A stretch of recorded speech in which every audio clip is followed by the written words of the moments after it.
Beep, beep, beep, beep, beep, beep, beep, beep. All that's new and approved from the Jester. Hello.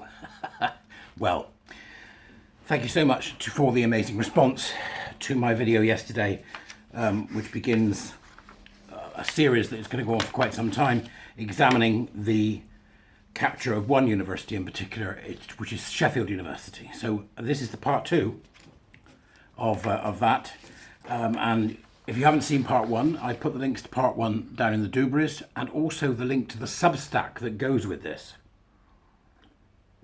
which will give you some of the main points for discussion around what I'm discussing today.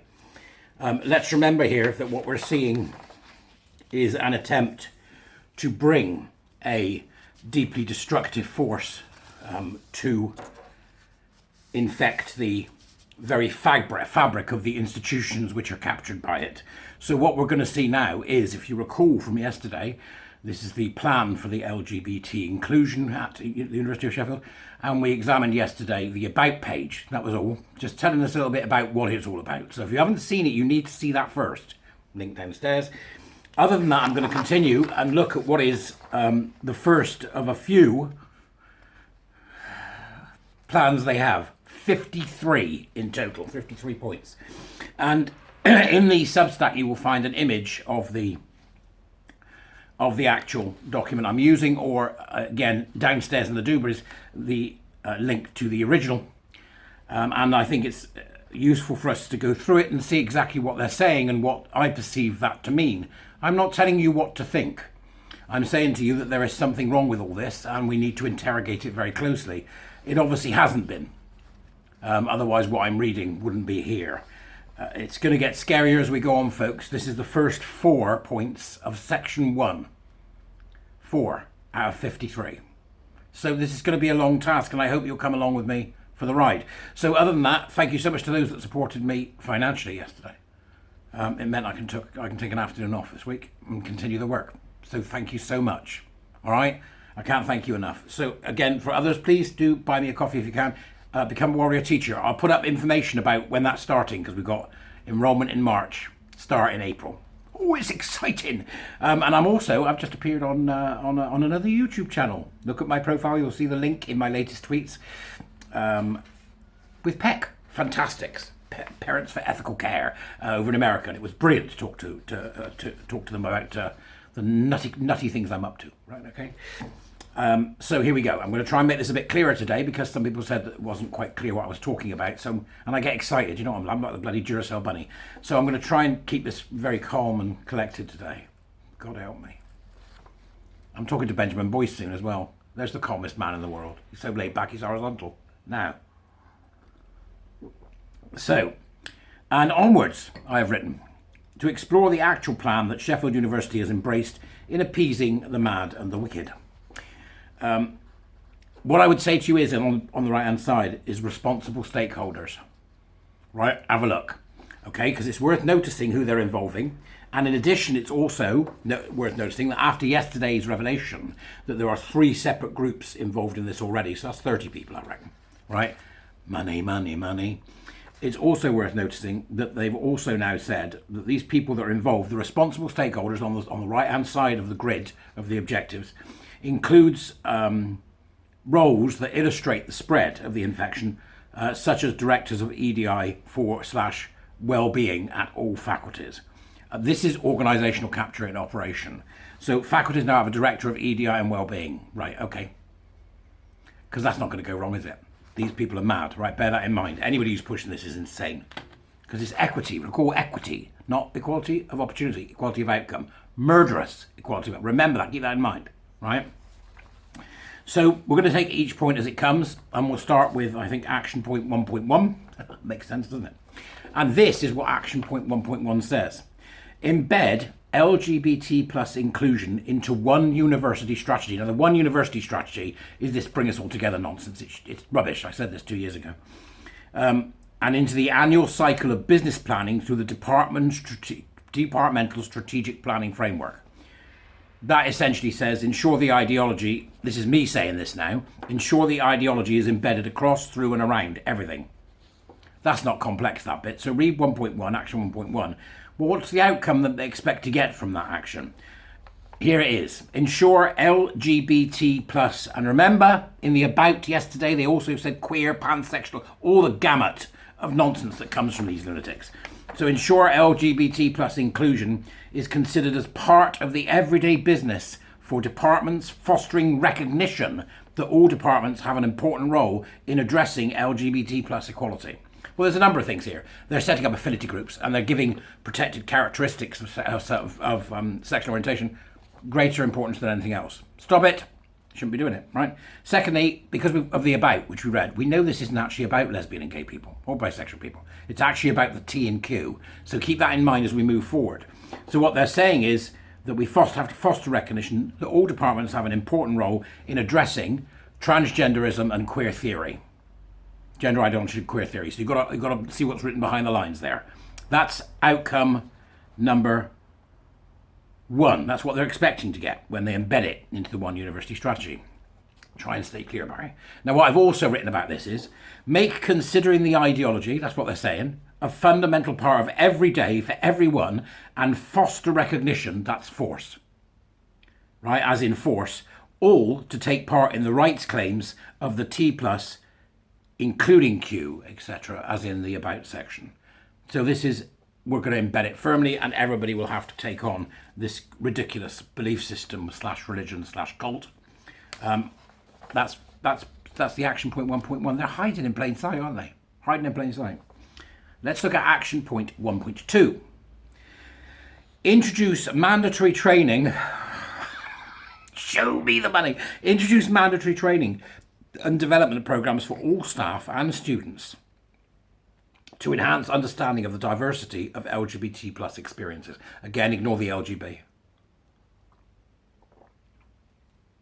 It's just the T and Q. Force, and I've written in response to that, what that actually says is, right, what in proper speak rather than Q to TQ speak, force engagement with the power of the institution behind us to inculcate the ideological language and ideas in all and flex our muscles to frighten those who may resist or object. They're using the power of the institution to enforce the cultish mantras and the anti-science, anti-reality, anti-human nonsense of this, quite frankly, bonkers collective. That's action point 1.2. So let's now look at what their outcome is supposed to be from action point 1.2. This is unbelievable. All staff and students are equipped with the knowledge, skills and confidence to support LGBT plus staff, again, TQ, staff and students, and be culturally agile. That's clever, right? Culturally agile. Because that's real newspeak, isn't it? Culturally agile. Right, culturally agile. We're all culturally agile. Always have been. It's part of our, the novelty reflex is part of humanity. We like things that are different and we want to know about it. Culturally agile. Just go away. Right, so that's what they're saying. All staff and students are equipped with the knowledge, skills and confidence to support LGBT plus staff and students and be culturally agile. So what do they mean? Well, I've responded with, actually, this is what it means. Ensure the mantras are learned and that all are able to embrace the change in culture from meritocracy and equality of opportunity to equity, equality of outcome, and from education to group fealty and proclamation of own truths and tenets. That's what that actually means, what they mean by culturally agile. It means agile enough to deal with the destruction of the culture that has got us so far in God knows how many years. They are absolutely out to destroy what the universities stand for.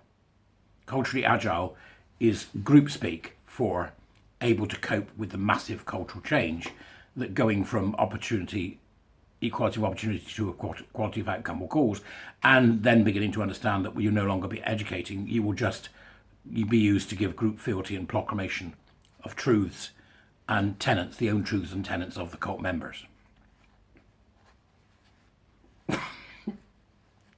It's today we're going through the crazy window.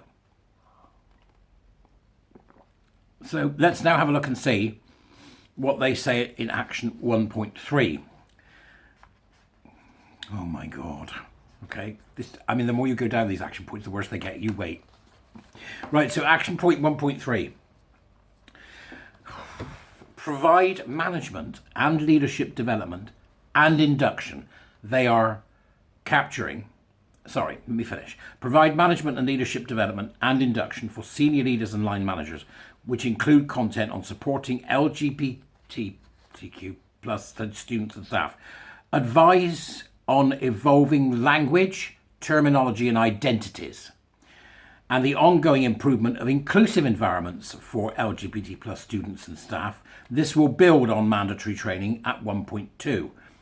So what they're saying is, we're going to do mandatory training, but you also have to pay us to do other training, which covers every educational strata across the university in terms of what the organisation is. That will be their fait accompli, 1.3. Once they've got that, it's over. Once they've got that, it's over. Because then they'll be telling everybody what to think. It won't be anybody else that does it. And the senior management team will go around patting themselves on the back for being inclusive. And while they're patting themselves on the back for being inclusive, they'll bring the university to its knees. Right, so this is extra training over and above mandatory. This is what I'm saying now. This is extra training over and above the mandatory, which of course keeps them in work and requires further funding. Essentially, they're talking about struggle sessions. They'll be run by younger people, you know, to tell the older people what to think, because you have to include those with lived experience. It also means bring the new and unknown knowledge of the priestly class to the leaders of the community and train them to repeat the mantras and recognise the destruction of existing culture. This will include the capitulation to self-invented and claimed identities that have little to do with reality. That's what 1.3 means. Give up reality and then teach everybody else to give up reality. Ad nauseum. That's 1.3. So, what they're saying about 1.3's outcome is as follows.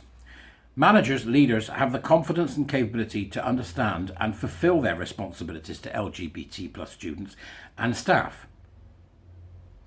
They don't have a responsibility to them any more than they do to anybody else. Priestly class. Leading, amongst other things, this is what they expect the management to do and the leaders, leading, amongst other things, to a reduced burden on LGBT plus students and staff as primary support for other LGBT plus students and staff. That's interesting, right? So what they're saying is all the leaders must take on supporting people who are LGBT, so other people who are LGBT can't take them on. Wow. Right, that's, you listen to the mantras, not the other LGBT, because they might meet somebody like me who knows the truth. That's closing off the pipeline so that they don't meet other people outside the mantra-driven idea of what these people are, the T and Q plus, essentially. So everyone will become beholden to the ideology. This is me again speaking. Everyone will become beholden to the ideology and spread the word without bothering other adherents of the cult. So in other words, don't bother being with the other people that already believe what you believe. Go and get new recruits. It's a cult. They could be in an orange outfit with a bald head in an airport somewhere going, Hare Krishna, leaflet. You know, this is what they are, okay? Now, the guy on the corner in town with his Scientology, you know, wibbler, whatever it is, come and join the Church of Scientology. Oh, man. It's a cult, folks. It's a cult. Let's look at action point 1.4, and I'll leave it there for today after that. Review LGBT plus disclosure processes for disclosure processes for staff and students to identify barriers to disclosure and actions required to remove them. This review will recognise the complex, layered and repeated nature of disclosure for LGBT plus individuals, and it will encompass both formal and informal disclosure. Formal and informal disclosure. Okay. Nobody gives a shit, right, what your sexuality is. Do your damn studies. Nobody gives a shit what your sexualities are if you work for the university. Do your damn job. This has got nothing to do with sexuality and everything to do with created identities in the TQ plus cult. This is action point 1.4 of 53, folks. Let's just think about what that says for a moment. And I've written, this is pure linguistic trickery to imply that there are oppressed people held back by the powers that be. That's pure power and oppression narratives in a play and an appeal to emotion. the concept of disclosure and prevention of disclosure automatically sets up a power and oppression dynamic between the university and the student. The university is crushing the student's ability to come out as non-binary, pansexual, the Linder's baby, whatever it may be they think they are. Okay, that's what it is, right? Pure linguistic trickery. Now, I put a link in the next line, which you should go and have a look at because it's interesting. And I've simply said that in regards to that, what action point 1.4 is saying is you will recognise the emergence of the new indigo child and praise them. Amen. You will recognise the emergence of the new indigo child and praise them. Click on indigo child. We've been here before. This is from a major red brick university. Bear that in mind as we go through it and make fun and take light-hearted pokes at some of it. This is bloody serious. This is really serious. One of our seats of learning, and it's not the only one. You know as well as I do. Oxford, Cambridge, Matt. You think of all the big ones. They've got them. They're going to churn out the next generation of teachers who are going to teach your children this. There is no future for these kids. If we don't stop this, the youth have no future. Get your head around it because it's a hard pill to swallow. The outcome expected for 1.4 is an increase in LGBT plus disclosure from staff and students, resulting in enhanced confidence of better outcomes, informing continuous improvement of supportive and inclusive practices across the University of Sheffield. You know, the University of Sheffield isn't there to wipe people's arse, but it's setting itself up as an ass wiper. It's setting itself up as an overweening parent. Through emotionalization, through the type of thing we're seeing here in just the first 4 points of 53 that we will cover in this series of videos. They are ass-wiping parents. But not only that, they are building a structure around that indigo child and anybody else who's involved in the university, which will cage them in completely. I mean, they'll be completely stuck with it. They won't be able to get out of it.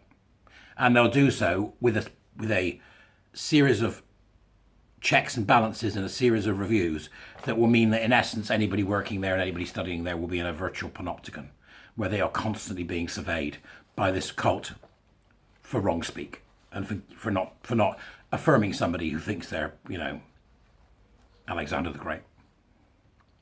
That's what it is. So in response to 1.4 outcome, I've said, and everything, and they mean everything, will be based around a system where fake identities can be created and proliferated easily and often to create more people with victimhood status that then join the cult and prepare to bring on the utopia. Make no doubt about it. Do not be under any illusion that this creation of victims, a victim class, which is then celebrated and raised above others in direct contradiction of the Equality Act and the public sector equality duty, is deliberate. Right? All victimhood movements end in murder. That's not me being hyperbolic. That's true. It's historically true. You go do your own research. I'm not telling you what to think about this. But I am telling you that if you're a parent and you're thinking about sending your child to university, you need to do this type of detailed analysis. Even more in depth. Because if I had more time, but this is enough to get us going. To understand that if you send your child to this type of university, your child won't have a future because they have every intention of destroying it in their permanent obsession with bringing on the nicey utopia. They're dangerous. This is a dangerous thing, right? So I'm going to leave it at that. That's only the first 4 points of 53. We've got a long haul to go, folks, and I hope you'll stay with me. So if you could buy me a coffee, please do, right? But what I'd really like is some more Warwick teachers, especially men and especially gay men. So I'll put up some more details about that in the next couple of days. And let's see if we can get more names on the list. For those of you that have already said you're going to enroll, or those of you who already said you'd like to be in on the initial meeting, you won't hear anything from me for a few days, but there'll be something coming out shortly. To everybody that bought me a coffee, thank you. To everybody that sent me supportive messages, thank you. And to everybody who's retweeted, which is what we must do, retweet and quote tweet the hell out of this stuff to get the message out there to parents that they need to look very closely at their universities. And if I had a child, I would certainly not be sending it anywhere near Sheffield. This is a totalitarian takeover, and it's being done in the name of kindness because one may smile and still be a villain. Wake up, parents. You need to start paying attention. Goodbye, folks. Part 3 shortly.